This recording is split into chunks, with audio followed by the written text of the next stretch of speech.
জুলাই বিপ্লব হয়েছে, জুলাই অভ্যুত্থান হয়েছে যে প্রত্যাশার আলোকে, সেই প্রত্যাশার আলোকে এখানে জুলাই সনদ হবে, সনদ আইনি ভিত্তি হবে, সেই সনদের আলোকে নির্বাচন হতে হবে।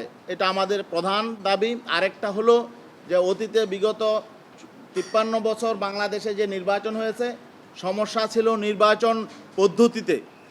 এই জন্য আমরা বলেছি যে এই নির্বাচন পদ্ধতি পরিবর্তন করে পিআর পদ্ধতির নির্বাচন ব্যবস্থা আমাদের আগামী জাতীয় নির্বাচনে হতে হবে, যাতে জনগণের শতভাগ ভোটের মূল্যায়িত হয় এবং নির্বাচন সুষ্ঠু নিরপেক্ষ শান্তিপূর্ণ হয়।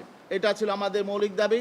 আর আমরা বলেছি যে স্থানীয় নির্বাচন তো আগে হওয়া প্রয়োজন, যাতে নাকি লেভেল প্লেইং ফিল্ড কতটুকু আছে, আমরা রাজনৈতিক দলগুলো কতটুকু সভ্য হয়েছি, এটা যাতে প্রমাণ হয়। তিনি এই ব্যাপারে বলেছেন যে স্থানীয় নির্বাচনের দায়িত্ব তো আমার না, সেটা যদি সরকার আমাকে অনুরোধ করে করতে আমরা করতে পারি, কিন্তু তারা তো এখনও পর্যন্ত স্থানীয় নির্বাচনের ব্যাপারে আইন এখনও পর্যন্ত চূড়ান্ত করে নাই। বিভিন্ন নিত্য নতুন আইনের ব্যাপারে তারা উদ্যোগ নিচ্ছে।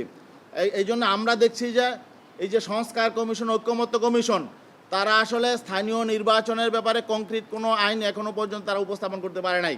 এটা আমাদের জন্য একটি ব্যর্থতার বিষয়।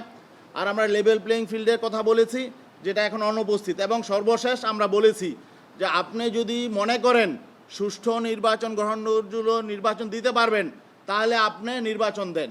আর যদি আপনি মনে করেন সুষ্ঠু, গ্রহণযোগ্য এবং নিরপেক্ষ নির্বাচন দিতে পারবেন না, তাহলে আপনি ঝুঁকি নেবেন না।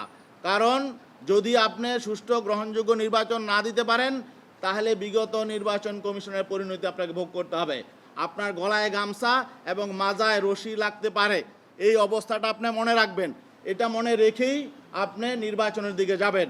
এবং আমরা স্পষ্ট বলেছি যে জুলাই সনদ আইনি ভিত্তি হওয়ার আগে, ডিক্লেয়ার হওয়ার আগে আপনি তফসিল ঘোষণা করবেন না, সেটা আমরা ক্লিয়ার বলে দিয়েছি।